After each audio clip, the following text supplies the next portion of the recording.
Hello, ladies and gentlemen. Welcome back to Talos of Tech live on Twitch. We got a few more updates to talk about. I knew when I did that iPhone 9 rumors video, it was going to be outdated very quickly, and there's already new leaks, rumors, stuff going around. I guess not all of it makes it outdated because my original prediction was mid-April, right?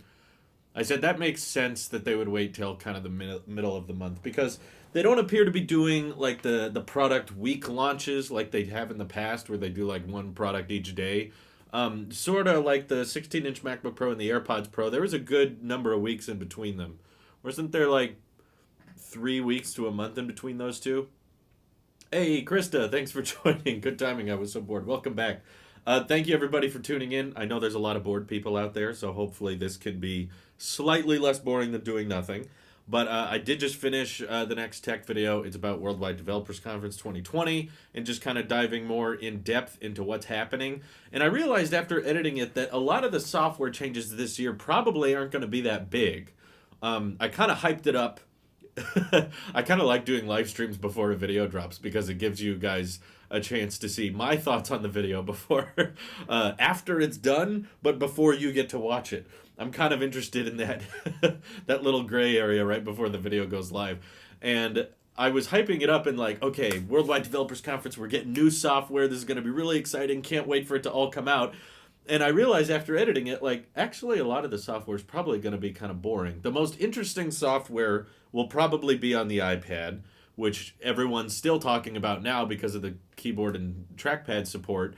But I guess we're just waiting to see what Apple will do to take advantage of keyboard and trackpad support in iPad OS 14, likely with some home screen changes or maybe to make it more Mac OS-like, or a lot of people are speculating it'll be the launch of Mac OS ARM support. Not for sure. We know they're making that switch, but they might, more recent reports said they're planning on launching that stuff 2021, not 2020. But at the same time, it could go either way. We'll see. Scott S3, thank you for the Twitch Prime sub for 18 months. Holy cow. Don't worry, Drew. You're definitely less boring than online classes. I'm not so sure. You probably learn a lot from online classes. You will not learn much from this. Mash-10, thank you for the Twitch Prime sub for 3 months in a row. I wonder what major features on iPhone are coming in iOS 14 too. So yeah, I'll probably repeat the video a little bit here, but don't expect iOS 14 to be that major. I think it'll be similar to iOS 12, where they add a couple of things we've been asking for a long time. In my opinion, that's going to be pop-up redesigning, so the phone call doesn't cover up the entire display, or if you get a alert or something like what's it called, enter your password to this email, instead of having it pop up and stop you from interacting with the entire device, just let it be a little drop down notification, just a little tweaks here and there. But I'm guessing it'll be mostly about stability and squashing bugs and just trying to keep all devices up to date on more modern software, but not trying to push it too far because they know iOS 13 kind of had a reputation for being pretty buggy. Mess000, thank you for the Twitch Prime sub for 14 months. Holy cow, that's a long time. iPad OS and Mac OS will be very interesting in WWDC. Mac OS will pretty much only be interesting if they introduce the ARM support of, like, there's a modified version of Mac OS now that's just going to be for ARM apps, like from the Mac App Store or something like that. When it comes to Mac OS that's just going to be on all of the Macs we have right now, whether it's our MacBooks, our iMacs, or the Mac Pro, those are all still running Intel CPUs. They're all still x86 apps. I don't think much is going to change with that. They're probably well aware a lot of people were fairly upset with the bugginess of Catalina, and not to mention macOS Catalina. Outside of the bugs, it really wasn't that big an update. It was quite small. It was literally just we broke up iTunes into separate apps. But I was not even using iTunes on my Mac in the first place. So dividing it up, and I don't watch Apple TV. I don't use the TV app on my Mac. I don't even use the music app on my Mac. Ever since we got HomePods, I've never really needed to play music off my Mac anymore because I just do it all from either my iPhone connected to my HomePod or I tell Siri through the HomePod. But I realize now in hindsight that I have a really, really good skill of deciding on a title for the Twitch stream and then not talking about that title because I was like, I'll save the WWDC stuff for the video. We'll talk about the new iPhone 9 stuff. And here I am not talking about the iPhone 9 stuff. So for a second, can we address the leak of the cases that went out to apparently third parties. This was reported on by 9 to 5 Mac, which I do have some trust in. And they said that they're receiving these iPhone 9 cases, they're calling them, but the case doesn't say iPhone 9 on them. It just says iPhone 4.7 inch 2020. New iPhone 4.7 inch 2020. And they're not supposed to release them until April 5th, which is a Sunday, which feels a little odd for a multitude of reasons. Oh, Krista White, tier 1 subscription for 20 months, and she's on a 20-month streak. Holy crap, Krista, that is a long time. Thank you very much for that support. That's not even Twitch Prime. That's not even free. You don't have to do that, Krista, but I appreciate it. I have a few issues with this leak that make me doubt it. Now, I'm not saying I 100% don't believe it. It's possible that it's real, but I have a few concerns with it that don't quite make sense to me. For one, why would they need to hold off on the release of this phone case? They're like, oh, don't release this into the market until April 5th. It's the exact same case. It's the exact same design as the iPhone 8, which is the same as the 7, which is the same as the 6. So why do you need to hold off on a case design if it's the same footprint? You know, your iPhone 6 case will work on the new iPhone 9. So why would they need to send out cases and be like, okay, but don't release these to the public yet? And why do you need to call it new iPhone 4.7 inch 2020? It's the same footprint as before. Just say it's compatible with the 6, 7, 8, and now this new one. The other part I doubt is that, well, I don't completely doubt it. The other indication we would get from this leak is that if the case manufacturers know the name of it already, I don't think they do, but if they did, they're claiming this new iPhone is going to just be called iPhone. And we're just going to have to refer to it by the screen size and the year. So in hindsight, we'll refer to it as the 4.7-inch iPhone from 2020. That's not out of the realm of what Apple would do.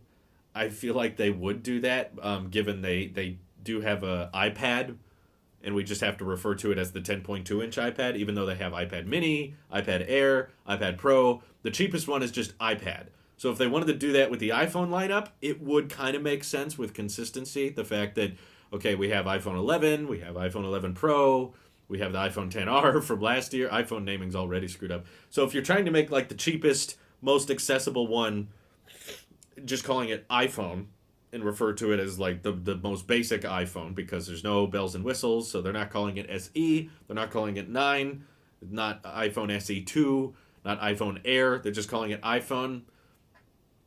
It's somewhat believable. I mean, I could see Apple doing that. The packaging labeling is different. Yeah, I don't know. I don't know if I believe that case leak.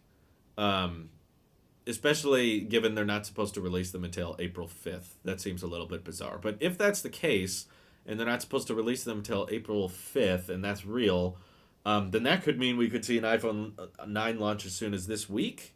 But I do have my doubts. I think mid-April makes the most amount of sense. Nick Morales, 1026, thank you for the Twitch Prime sub. Appreciate that. No, Drew, camera bumps between the 6 and 8 aren't the same. How are they not the same? You can put the same case on there. The camera bump might be a little bit larger on the 8, but that doesn't mean an iPhone 6 case won't work. Let's see. I think iPhone SE2 would make the most sense. I still think it's a little complicated to have 2 letters and a number. It might make sense in consistency with the last generation SE, but Apple's known for not really doing that. iPhone 8 has a bigger camera lens. Yeah, but 6 cases still work on the 8. For the most part. Or backward, or the other way around.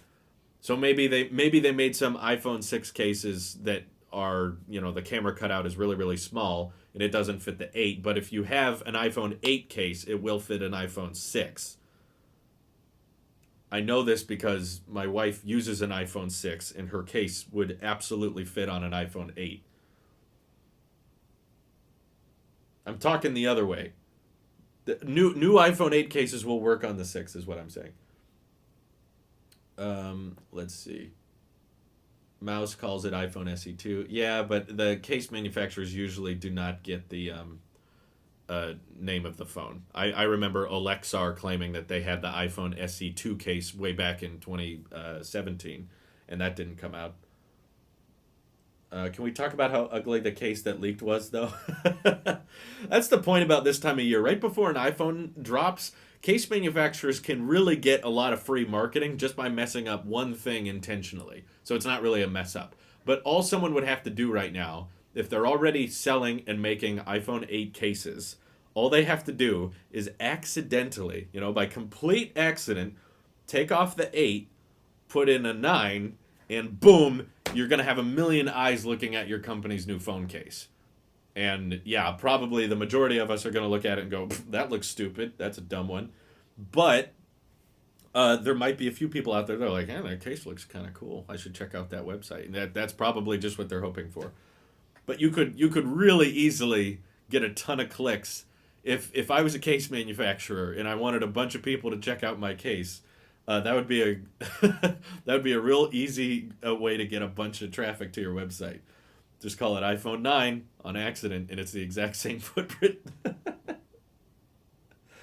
Hey, Drew, as a fellow Apple fanatic, I love your videos. Been watching for 2 years now. My friends all make fun of me for being so invested in Apple products and the company as a whole. All in good fun, of course. Well, that's good. I'm glad to see that. I hope that's the case for most of you. I don't want anyone to be bullied for any preference they choose in their phone. Android or iOS or Windows, as bizarre as it may be, no one should be made fun of for that. But yeah, my goal is not to get everybody on iOS. My goal is just for people to have their preferences and they can be open about them, and that's fine. I have an 8 case on my 6S, and my camera lens is covered up a little bit by the case. Yeah, but they have those, they make them now that they're backwards compatible. They just have to make the camera cutout a little bit large to equate for. There's no reason not to do that. There's no reason to just make it for the iPhone 8 and not make it for the 6. You just have to widen the camera cutout at the top a little bit. Why don't they just call it the new SE or the 2020? Don't get me started on the naming thing. I did a whole video on that. The naming for iPhones has been screwed up ever since 2017. It's been messed up, so don't expect logic to come out of it. Don't bully people with Androids. You're messed up. You're what's wrong with society. Please don't. 3D Touch or no? No. From what we've heard so far, there will not be 3D Touch on the iPhone 9 or whatever they end up calling it. SE2 is still kind of a mouthful, though, to be honest with you. SE2 is still weird, and it probably wouldn't come off very well in marketing to just have SE2 plastered everywhere, because most people aren't going to remember SE. That's from 4 years ago. Apparently, Google is developing an AI-based 3D Touch that doesn't need any special hardware. Do you think Apple might be working on the same thing, and that's why they removed the 3D Touch hardware? No. Thank you for the bits, hand-powered. The reason they removed 3D Touch is very simple. Is because no one was using it. There were people in the tech community, like you and I, that knew about it, and we appreciated it. But Apple realized that the vast majority of people barely knew it was there. They were hardly using it for anything, and it was adding a lot of a cost to the manufacturing process. So they realized if they just built a software workaround for it so that you don't have to build in that part of the display that's sensitive to pressure sensitivity. Yeah, I know you guys may love it, but we're not everybody. The tech community is a very, very small piece of the market of people that buy smartphones. We're probably less than 20% of the market of people that actually buy phones, because pretty much everyone has a phone these days, right? It's very rare you find anyone who doesn't buy a smartphone or use a smartphone of some kind. That's a large portion of the population. The portion of the population that follows tech news and leaks and smartphones and stuff, very, very small. That's very tiny. So Apple realized it wasn't really being used that much, and also I think for the sake of consistency, they never brought 3D Touch to the iPad, maybe because it was too complicated or too expensive or it just wouldn't work.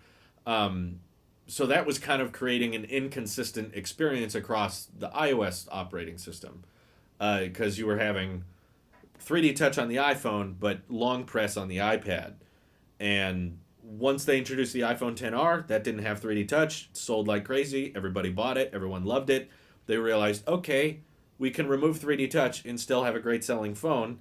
And the way they've redesigned iOS has made me more okay with not having it. See, before, when 3D Touch was more of a standard feature, it was a very substantial difference if you did not have 3D touch versus if you did have it.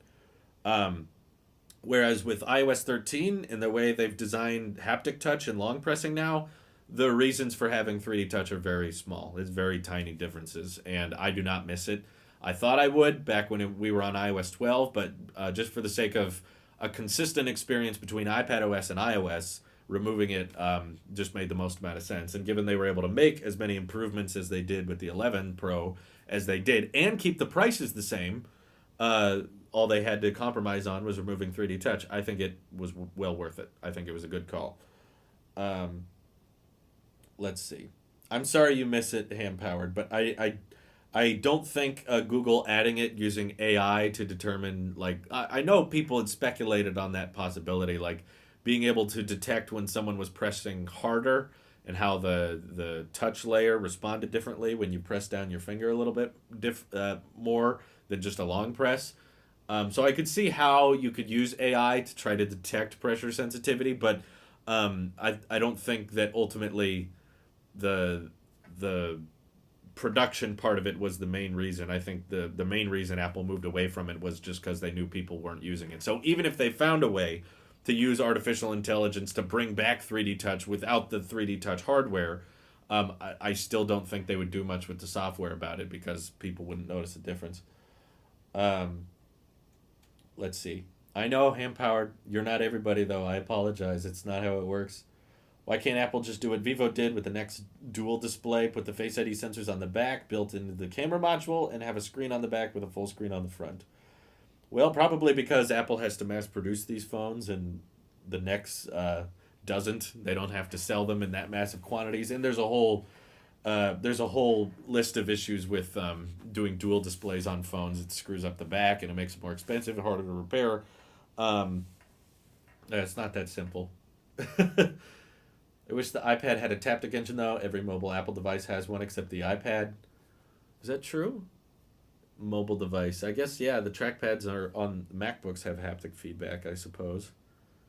Yeah, I wonder why they can't do it on the iPad. Probably something to do with the size. Probably because it's so large, they can't really get equal feedback across the entire device. Oh, I guess the iPod doesn't. That technically counts. Um, did you face any problems using the mouse cursor in iPad OS? I didn't, but I haven't used it that extensively because I still don't have a keyboard case. That should be getting here on Sunday, April 5th, where Best Buy's allowed to start releasing these cases, I guess. Um, but I'll mess around with it more when I have a keyboard and trackpad combo. But no, I kind of used it once on the live stream just to show you guys that I have it and I can use it. And it was cool and all, but it didn't really make sense to just use a mouse and not use a keyboard. And I don't want to dock my Magic Keyboard with my iPad. It's just messy. So I haven't really messed around with the mouse too much, and it doesn't feel like there's many third-party apps that are kind of taking advantage of the cursor support yet. I'm excited to see what LumaFusion does with the cursor support, but they haven't done much. iPad Mini doesn't either. I don't know why they still sell it though. Well, it counts as an iPad, but yeah. Um, why else would they do what they do with their back glass for wireless charging? Obviously, they're hard to repair, but that doesn't mean adding a display doesn't make it more hard to repair. Adding a display on the back would make it even more, for one, expensive, and for two, harder to repair. Just because it's hard to repair now doesn't mean you shouldn't make it even harder. That's not a good logic. Well, they're hard to repair now, so let's just make them even harder to repair. Adding a taptic engine makes long presses and typing on the display feel better, at least in theory. Who cares about the notch? Not that many people, honestly. Really, not that many people. I wish, yeah, if they could do one thing with the iPad lineup, for me, it would just be bringing the Face ID and bezel-less design of the iPad Pros to the rest of the lineup. If only they could do that with the iPad Mini, that would be beautiful. But can we just say how like bizarrely hyped the iPhone 9 is? Like this is a really boring iPhone. This is literally just once people like who aren't in the tech community see this thing, they're not going to be impressed with it at all. They're just going to be like, "What is that?" It's like, "Oh, it's the new iPhone and it has a A13 chip." And they'll be like, "The what?" Oh, it's the chip that's in the iPhone 11 is in this one. Okay, cool. And everyone will be over it. We're just like the anticipation has us all built up and ready for a launch, and we're all just pumped to see it. And then it comes out, and we'll be like, yeah, okay. And we'll recommend it to our family members and stuff because us in the tech community, we don't want an iPhone 9. Most of us want an iPhone 11 or 10R or 11 Pro or the 12. That's what we're all hyped for. Once the 9 comes out, we'll be like, here, Grandma, look, get this phone. 100 bits from X Plus One. Looking forward to getting my 2019 MacBook Air, which I won on eBay. Didn't get much of a deal as I wanted, but nevertheless, I'm excited. I hope it works well for you. I hope the butterfly keyboard is reliable enough. I can see the articles already why Apple isn't innovating anymore. Yes, it's going to be a situation where people complain about it because it looks like the last one, and that's why they're like, "Ugh, Apple's still releasing the same old garbage and charging money for this." And no one's going to realize that this is $50 cheaper than the iPhone 8, which they were just selling like the day before, which they're selling right now. I think a lot of the hype comes from the fact that people want something to be excited about during these times. Yes, Nick, exactly. That's exactly what it is. People are looking for anything. There we go. We figured out the name, iPhone Grandma. That's a good one. What if we just called it iPhone Grandma because that's honestly who's going to buy this thing. It's going to be the iPhone SE2 leaked basically. Every iPhone is 4.7 inch. Like the 8, it's basically an iPhone 6S just with better internal. Or a 6, or a 7, or an 8. They're all very similar. Yes, it doesn't have to be a 6S. Why iPhone 9 is terrible news for Apple. The best-selling iPhone was with the iPhone 9's form factor.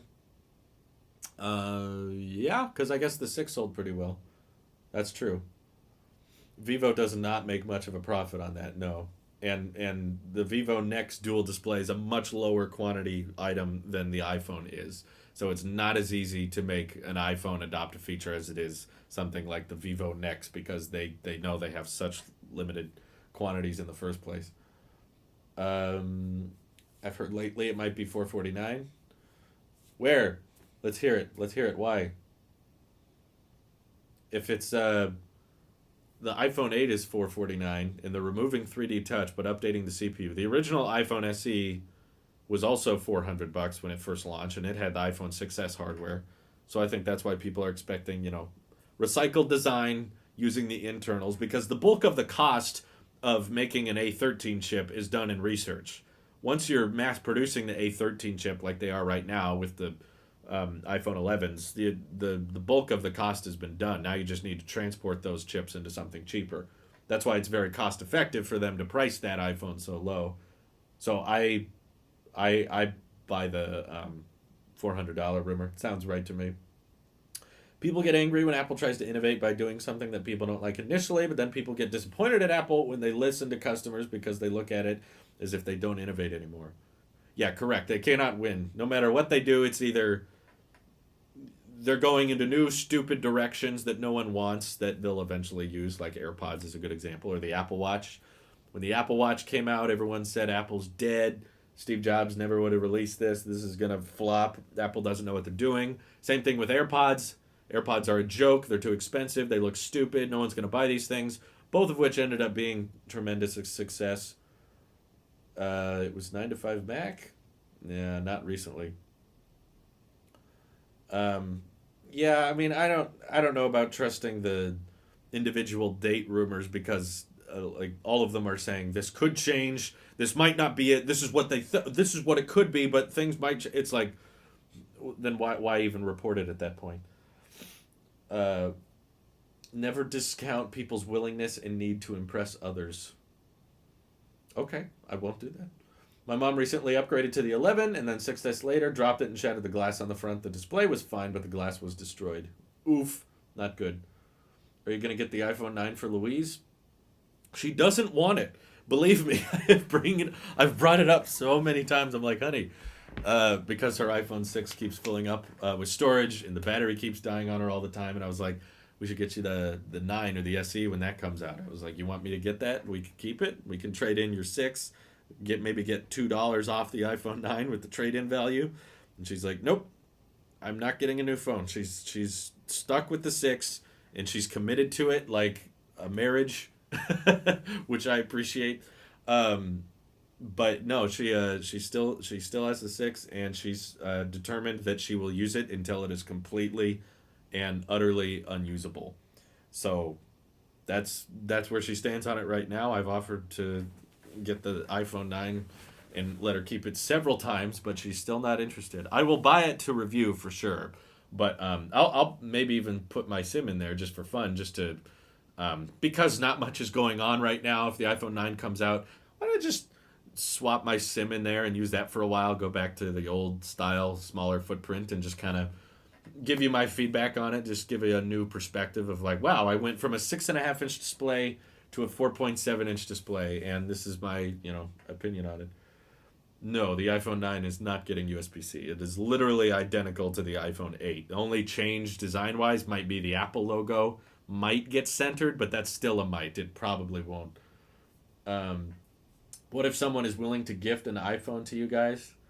In that case, we would much rather just take the money. The money is more important right now, given the pandemic and crisis we're in. So I would much rather just, if you want to gift us a $400 iPhone, that's okay. Just send us $400. That's what we would rather be. That was what we would rather have. They look like toothbrush heads. Apple sucks now. Yeah, I know. Memes typically end up being good for business. If you make a bunch of memes out of a product launch, that product usually ends up selling pretty well. Cybertruck, AirPods, iPhone 11 camera. They get a bunch of memes made out of them, but they sell pretty good. Should I get the Magic Trackpad 2 for my iPad since it supports it now, or is it not worth it? I mean, you do you, but if you want my advice, I think it's kind of stupid to get a dedicated trackpad for your iPad. If you want trackpad support, I would much rather it be something like the Magic Keyboard case, because then it's integrated and it's built in. You don't have to carry, because the Magic Trackpad is really not meant to be a mobile product. I mean, I get that it's wireless and all, but it's really meant to just kind of sit on your desk and stay there.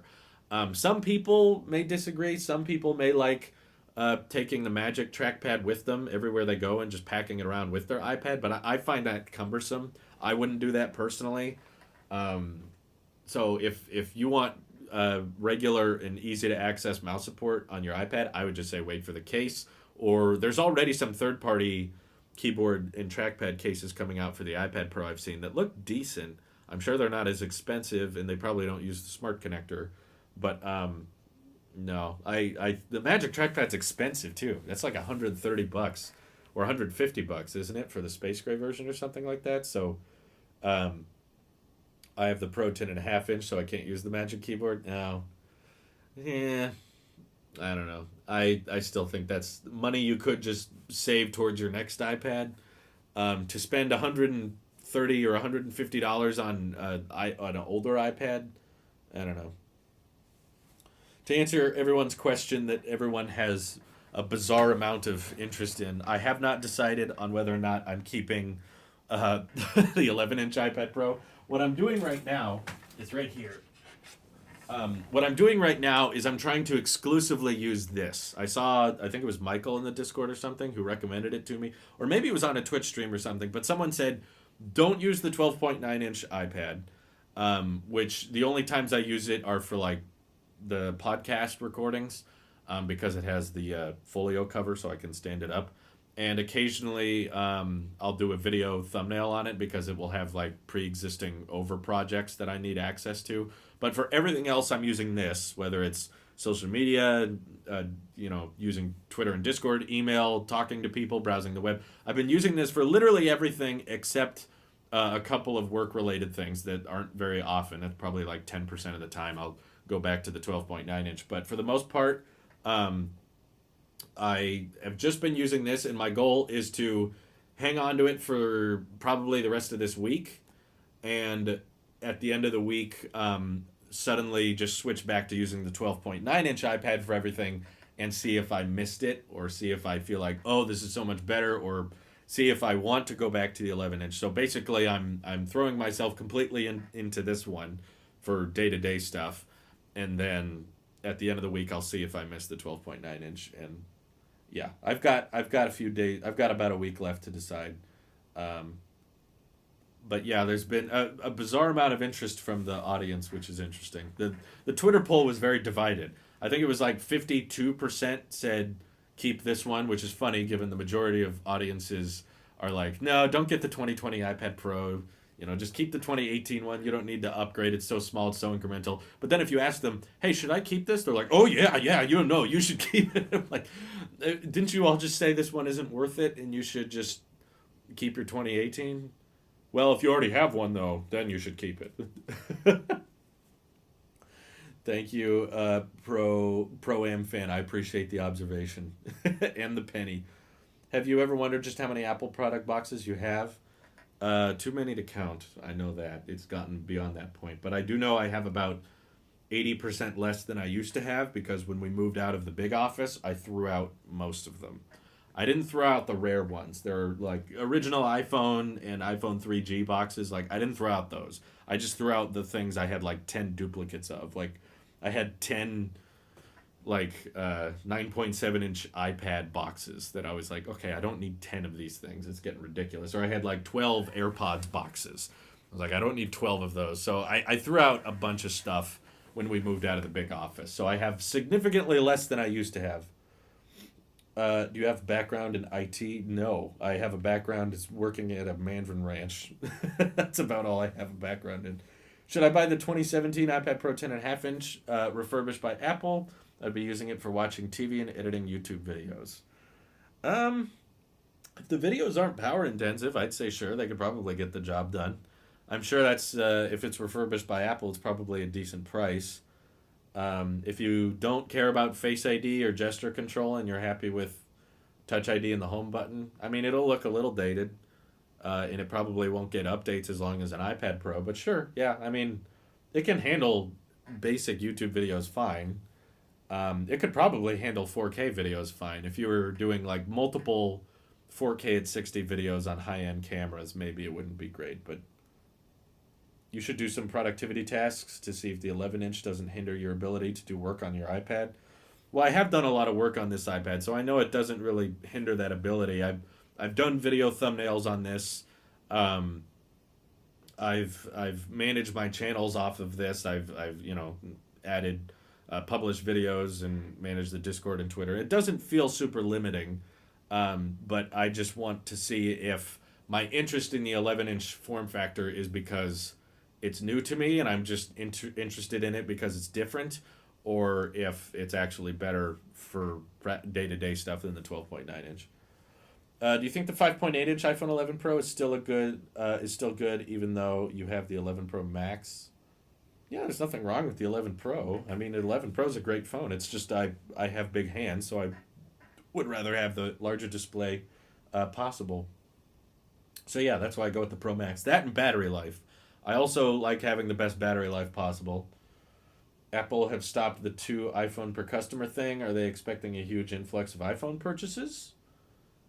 Possibly, but I also think that a lot of the factories in China are apparently getting back to normal, so I don't think they need to limit 2 per customer at this point.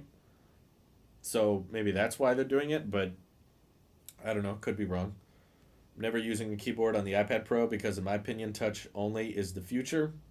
Well, Apple doesn't seem to be encouraging that idea. I think what they did with the iPad is they made it as great as they possibly could with touch, and now they're like, okay, now what do we do? Because if we've made touch as great as it can be, the only thing we have left is essentially to make it a 2-in-1, which I would argue before the iPad was not a 2-in-1, it was just a laptop alternative. But now that they're giving it trackpad and keyboard support from first parties, I think that makes it more of a 2-in-1 at this point. But I think, yeah, the primary idea is that you'll still be able to do touch only if you want, and they will still have a really, really solid OS and app support that's built around touch only, unlike other 2-in-1s like the Surface Pro or the Pixel Slate. Those things, you basically can only use them as a laptop. If you try to use them as a tablet, it's a joke and it's a horrible experience. Writing essays on a touch keyboard is a nightmare. maybe you're just not used to it. I did many, many essays on a touch keyboard. I bought my first iPad, I think it was freshman year of high school. It was the iPad Air, and I wrote all my essays on that thing. And I never had a physical keyboard with it. I always used the virtual keyboard, and it was fine. I could write just as fast, sometimes faster, on the virtual keyboard than I could the physical. I'm not getting the keyboard case because I want a physical keyboard. I'm more than happy with the way they handle the virtual one on this iPad, but I'm getting it because I want the extra USB-C. I want the floating capability because that makes it really easy to take off the case, and the adjustable angles. Those are the primary reasons I want it. I don't have anything against using the physical keyboard. I can type on that just as fast as virtual. But that there's a reason I don't have is the 12.9 inch. There's a reason I don't have the smart keyboard right now because it's not worth $200 to me to just add physical keys because the iPad has keys in the software and they work great. I'm getting it because of the other things it allows me to do. Apple recently bought the Dark Sky Weather app, iPad Weather app incoming. Yeah, seriously, can we get that on iPad OS at least? Can we at least get a calculator and weather? When are we getting that? If iPad OS 14 adds good monitor/TV support in Final Cut for something like that, would you consider switching to the iPad? I did tweet out that I would, if they do Final Cut for the iPad, I will do like 5 videos off of the iPad. But there will not be, I don't think there will be much of a good reason to switch completely and just stop using my iMac Pro because as fast as the A12Z chip is, it's not going to be as fast as the iMac Pro with a dedicated GPU and CPU and, Intel Xeon chips with Final Cut on a desktop. I don't think it's going to surpass that performance anytime soon. So no, I don't think I would switch completely unless they started making something like the iPad Pro Max. I need to make a video about that. Maybe I should wait till June. I write essays all the time on my iPad whenever I go to the comment section of a YouTube video. Oh, you're that guy. Thank you. I actually used to do... I could save a lot of time by dictating essays. So I was a procrastinator in all middle school and high school. I would always push off essays and assignments to the last minute. And sometimes when I was in a hurry, I would use the dictation feature on my phone to just talk into it. And I would just use as big of words as possible. And, you could say period, comma, whatever. And I could pump out a, 6-paragraph essay within like 10 minutes because you guys watch my videos, I can talk really quickly.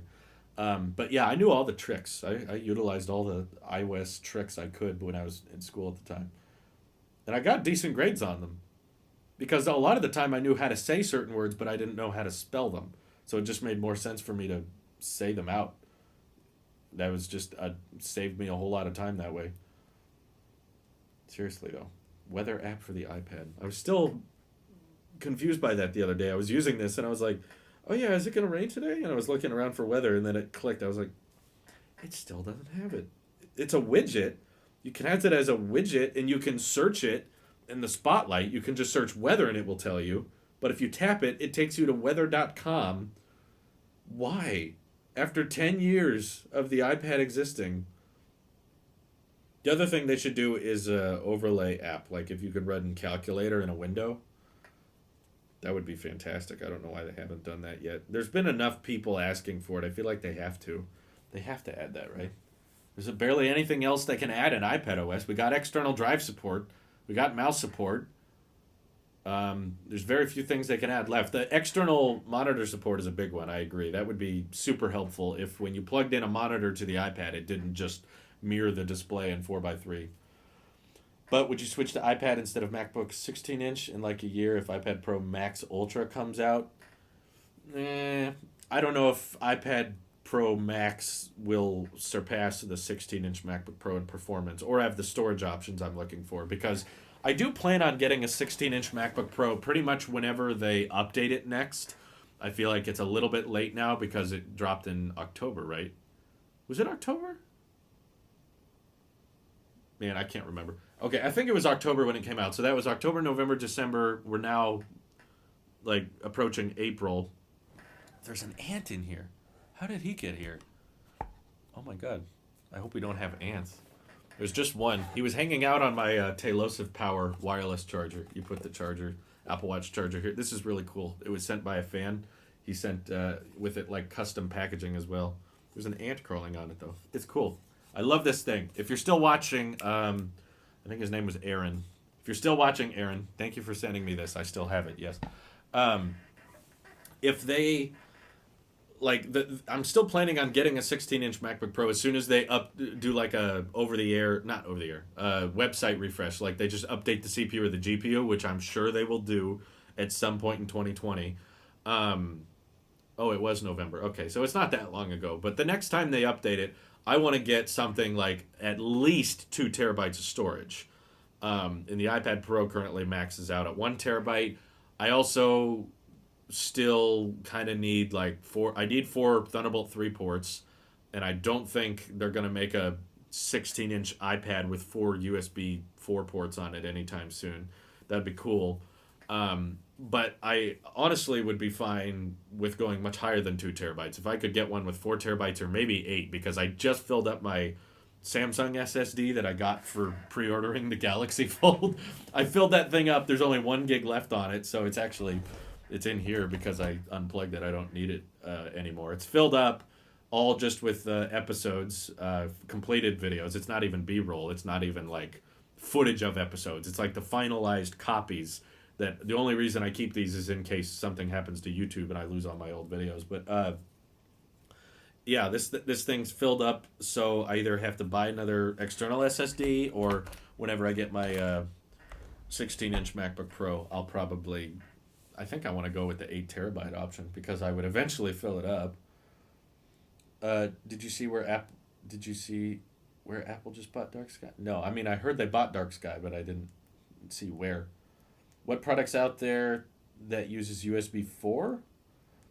I don't know if any. Does anything use USB 4 yet? I know it's been announced, but it's essentially, for those who don't know, it's kind of confusing. I agree, it's frustrating, but it's kind of how it has to work. But Thunderbolt 3, which we have on our iMacs and our MacBooks right now, that requires Intel CPUs. Basically, you have to have Intel in the machine to support Thunderbolt 3 to a certain extent, or to be at least compatible with Intel. So the iPad Pro does not have Thunderbolt 3. This is just USB-C, which I believe transfers at like USB 3.1 speeds.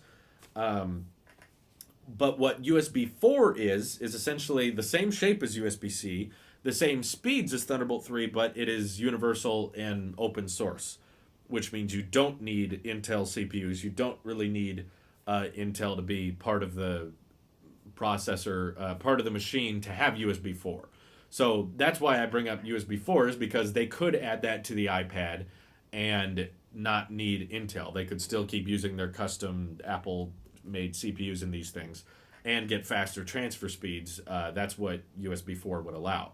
So because I know they're not releasing an iPad Pro Max, there's no leaks to suggest that, and I think that Apple probably wants to keep the MacBook Pro around for a little bit longer before they just decide they want iPads to kill them off entirely.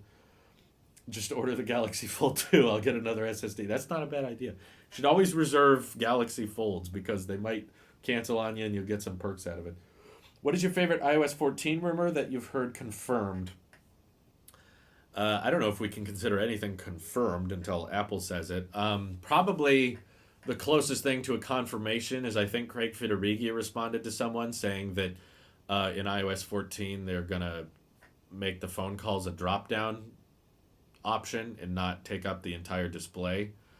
I've talked about this in the past. That's really the only thing I want changed with iOS 14 is just not making anything cover up the entire display.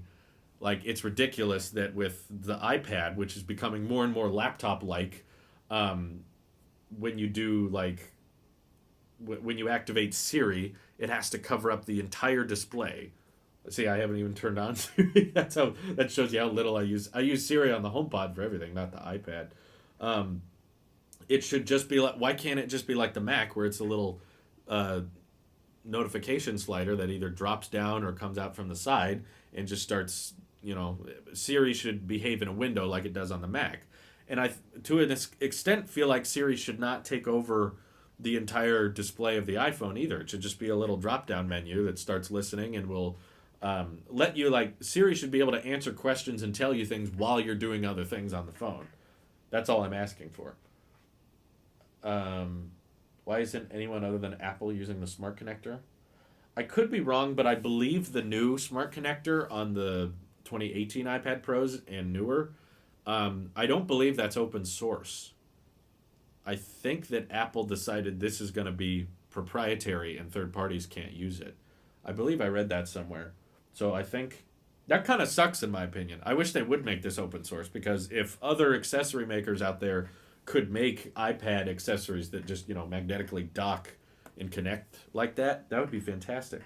But Apple decided to make that an exclusive thing to them. The iPad series from iOS 6 was way better. It took up 1/4 of the display. I can't even remember. I don't think I had an iPad when iOS 6 was still a thing.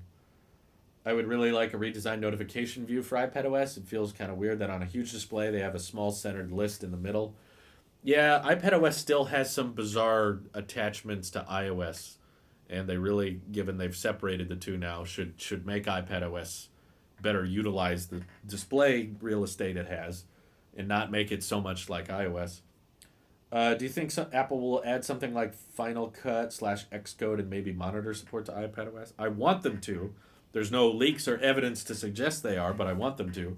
I'm now discovering, based on Amazon listings, because Apple sells stuff through Amazon now, they recently published listings for the Magic Keyboard cases. They're not available to buy, so don't freak out. You can't order one yet. I think you can pre-order one, but I don't think if you order it, I don't think if you pre-order it from Amazon, you're going to get it any faster than just ordering it off of Apple's App Store.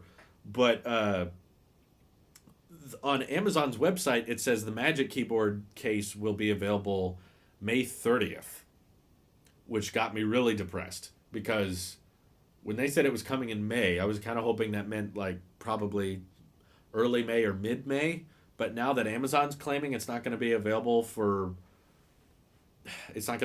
until the very end of May, which is like days before Worldwide Developers Conference. See, if that's the case, then I feel like there has to be something big. Like there has to be some type of major announcement they're planning for iPadOS. Otherwise, if you weren't going to drop the keyboard case until May 30th, why announce it now? Why didn't they just announce it at Worldwide Developers Conference? That would have been a big hardware launch, right? That would have been like a big, like, okay, here's the new iPadOS update. There's now mouse support, and Apple could use that as a big like selling point for like, here's the big changes coming with iPadOS 14. But instead, they wanted to release it in March and say it's coming in May, and when they said May, they meant like the very last day. I'm like, there's got to be something big then. Why would they unveil this now? Why not just save that? I mean, so in my opinion, getting people hyped and ready for the keyboard and trackpad ahead of time is, in my opinion, that would be a great way to kind of tease the launch of Final Cut or Logic or something for the iPad now that the keyboard and mouse support is there. So maybe that's what they're planning, but again, there's no confirmed like date. It could be just a placeholder. It could be. Hopefully, it means the keyboard case is coming sooner than May 30th. But at this point, Apple hasn't given us a date. Amazon has, and the listing was made by Apple. It's not a third party. It's not fake or anything. It's actually Apple's, and they put May 30th there. So if they're willing to put that there, makes me think it's probably what it's going to be. Monitor support would be huge, yes.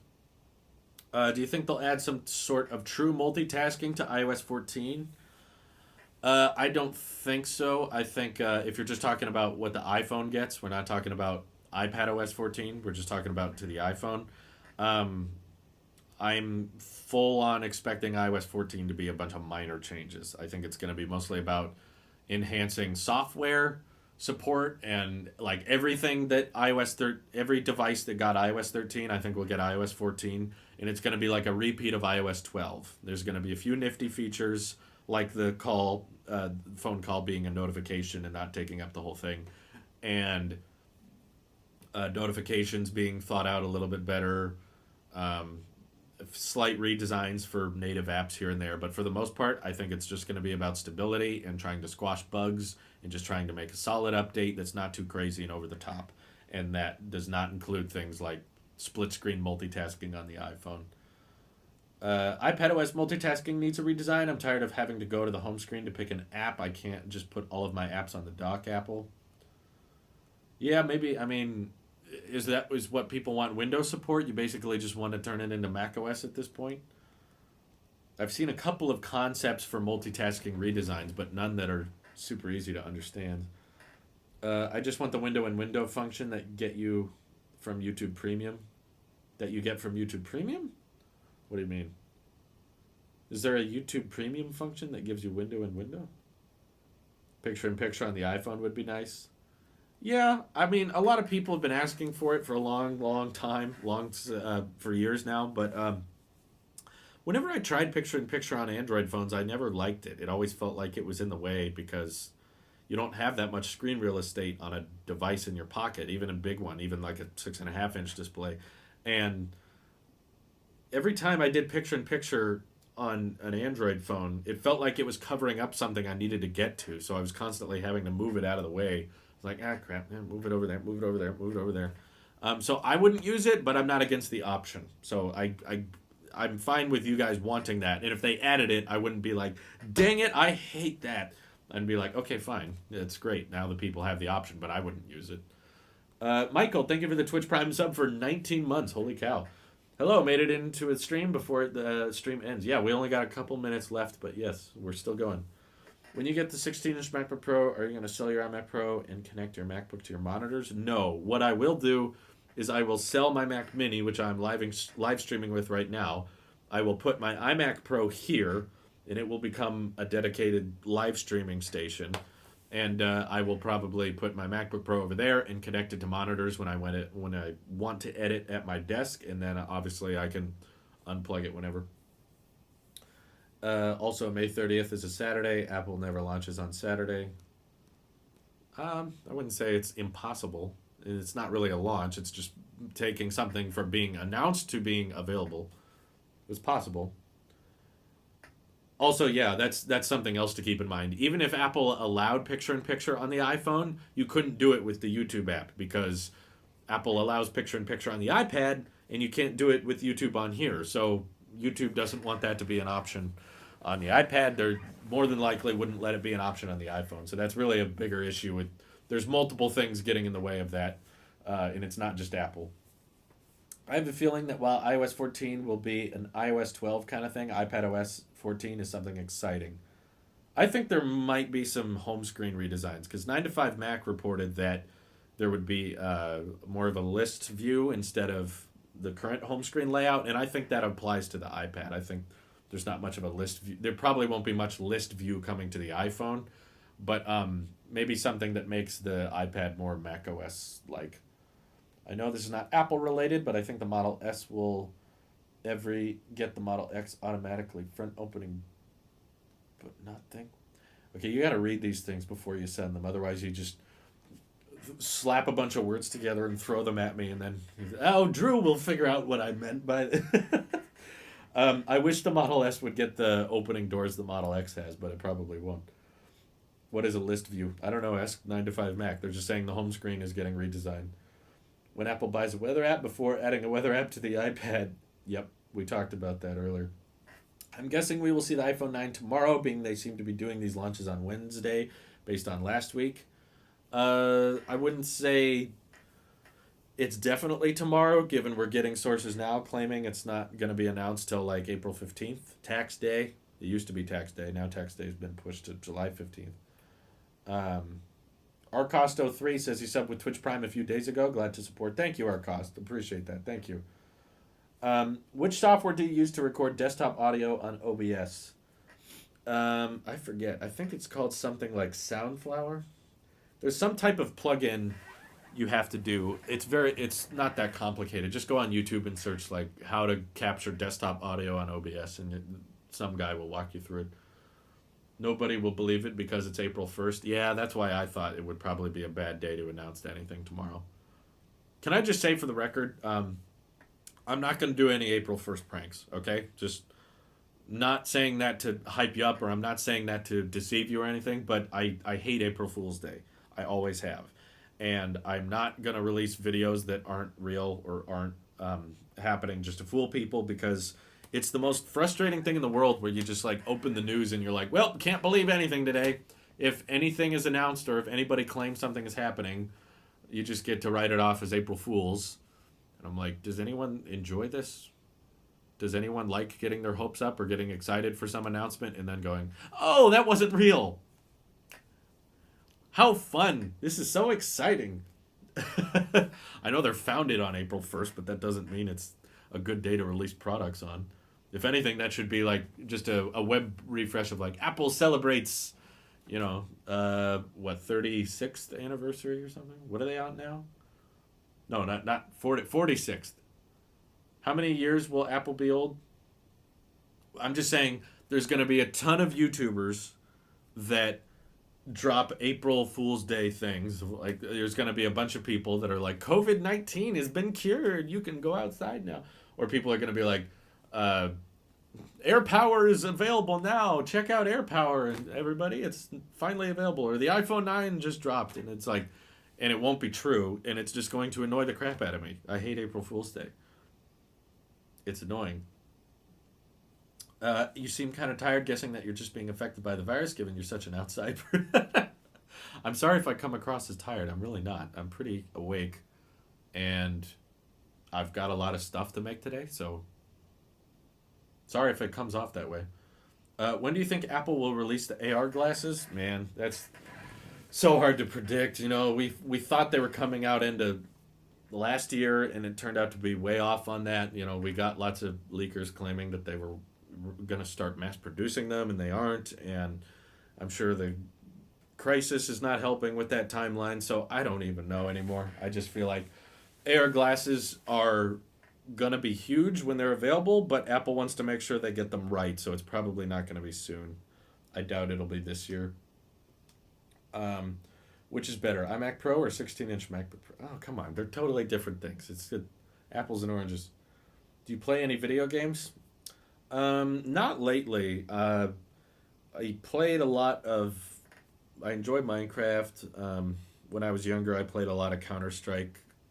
I played a lot of Portal. I like Portal 1 and 2.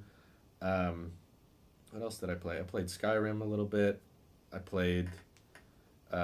Fallout. I did play Fortnite a lot 2 years ago. I kind of got tired of it, but yeah, most of the time I don't play games off camera. So if I'm playing a game, it will be on Talos of Gaming. Talos of Gaming is not getting much content right now because I'm not playing much games. So that's kind of the situation of that channel. My focus is on other channels in the network right now and just providing content to them as much as I can. So I'm not playing games like for fun. If I'm playing a game, it's going to be live streamed. It's going to be on camera. You'll know about it. Do you think Apple will expand Apple Arcade by getting big third-party developers porting their games on it? Maybe an xCloud competitor? There's not really a point in getting third parties to port their games onto Apple Arcade, because the whole idea of Apple Arcade is to have exclusive titles that you only get with that subscription, and that's why you keep paying for it. So I don't really expect Apple to get games that are available on other platforms and bring them to arcade. That's just kind of sweetening the deal to arcade users, but if they can buy that game anyway, it kind of defeats the whole logic of the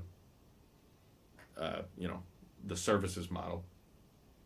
Could you explain what is the Tailosive Show? I've watched both episodes a lot. I'm sort of still confused.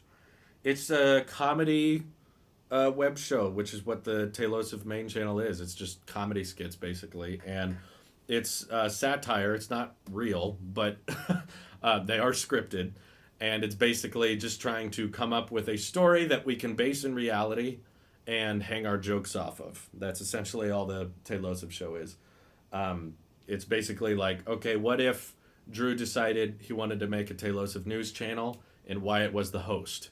That's a silly idea. That's a funny concept. So we're going to build a plot and, comedic moments around that premise. Because we could do just regular shorts, but we realized that all of the Saturday shorts we were planning or trying to write scripts for were all basically following the same fundamental concept of Drew is excited, Wyatt is not excited, Wyatt wants to leave, Drew doesn't want Wyatt to leave, and then we just throw the same ingredients in the pot, mix them together over and over and over again. So after that, I was like, why don't we make something with like recurring characters, recurring situation, for the plot to continue to go off of, instead of just coming up with the same short over and over and over again. We have to have some type of structure, some type of like consistency to it, which is why we've been working on the Talos of Show long before we actually started airing the episodes. We actually made 3. The first 3 episodes were made before the first one even aired. So you guys are seeing shorts in the Talos of Show episodes that have been out for, that have not been out, but they've been done for weeks. I think we started making them right after the first Saturday short of this year, the one called My New House. We started making them right after that one, and then we just realized, you know what, let's build these up a little bit and start releasing them and then see how people react to them. But while we were in the middle of making them, that's when the COVID-19 situation got worse. And since then, we haven't really been working on more because we've just been trying to limit our contact with each other. So after episode 3 comes out, I don't know if we'll be able to get episode 4 or 5 out the following Saturday. But I do know that we'll probably try to keep making them as soon as we can. Let's see. Really love it. Drew can upload to YouTube and stream at the same time. Multitasking at its finest. Yes. Well, there's this really helpful feature called scheduling. So you can drop videos at a specific time on YouTube. One thing they did right. You said that Apple Watch doesn't have sleep tracking because Apple knows that people charge the battery overnight, but don't you think the main reason is the inconvenience of sleeping with the watch? No. I don't think that's that inconvenient. I think a lot of people fall asleep with their Apple Watch on, and a lot of people sleep with watches on in general. It's not really that inconvenient to sleep with a watch on. I also think the main reason is Apple is trying to find a way to make sleep tracking helpful. I can't really figure out. I tried sleep tracking before. It's been a thing since long before the Apple Watch came out. You could do sleep tracking on the iPhone. There's only so much data you can really collect with sleep tracking. You can collect motion, which you don't really need a watch for. You can do it with a phone. And you need sound. So using the microphone to kind of catch motion or snoring or sleep talking, or I don't know. There's not really many ways to make it practical, though. There are people with sleep disorders, but they know that. And I'm trying to think of a way the Apple Watch could help someone with a sleep disorder. Because it's not as easy as, the Apple Watch saying, hey, you've been sitting for a long time, you should stand up now. Try to be a bit more active. Or, hey, your exercise ring isn't closed. Sleep tracking's not the same as that. Sleep tracking's like, hey, you didn't sleep well last night. Okay. Thanks, Apple Watch. I know that. I know I didn't sleep well last night. What are you going to do about it? It's like, try to sleep better. You should try sleeping better tomorrow night. Or it'll do something like, try to go to bed earlier. Which, do you really need sleep tracking for that? Or you just kind of wake up and tell the watch, I didn't sleep well or I did sleep well? Is there a bunch of data you can pull out of sleep tracking that will be somehow practical and useful for the Apple Watch? You slept bad this night. Sleep better next time. Is that useful? Would people use that? That's my guess as to why there's not a built-in sleep tracking on the Apple Watch, is Apple's just trying to find something practical. Should I wait for the upcoming iPhones or buy the iPhone 11 Pro? I have an iPhone 7. You're getting kind of late in the year to buy a new iPhone because, yeah, they are coming out in we're coming up on 6 months now. Well, tomorrow's April. We're almost done with March. So if tomorrow's April, then September is when the new iPhones come out. They could be delayed. We don't know for sure, but there's talk that they might. That means new iPhones are only 5 months away. So you're kind of getting late in the year to be buying a new iPhone that came out in September. So I guess if you do have to go with the 11 Pro and maybe you're just not happy with your iPhone 7, find a deal. Because it's been out long enough that you can find a decent enough discount or a sale somewhere and you'll be able to get it heavily discounted. So I wouldn't say definitely don't buy it, but I will say don't buy it at full price. Try to find one on sale if you're buying it this late. March has really been the longest month ever. Well, 31 days followed by a month with 29 days, I know, but we made it, guys. We made it. This is the end of March. Some of you watching this, it might be April for you already, but don't expect any April Fool's Day videos from me. I'm not doing it. Though, thank you guys for watching. I'm gonna wrap up here. I got a tweet that the new video went live. Let's see. I think multitasking is the sense of playing your live stream on picture-in-picture while editing in LumaFusion, and should be added in iPadOS 14. Couldn't they? I thought they have. Twitch has picture-in-picture, doesn't it?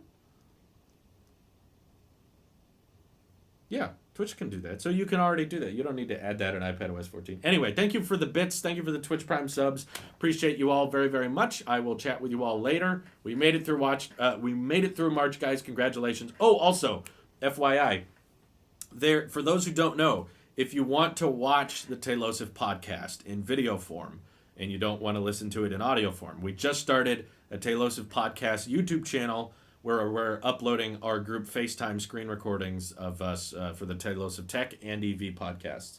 So feel free to check that one out. Thank you all for watching. Hope you have an excellent rest of your day. Stay clean. Bye-bye.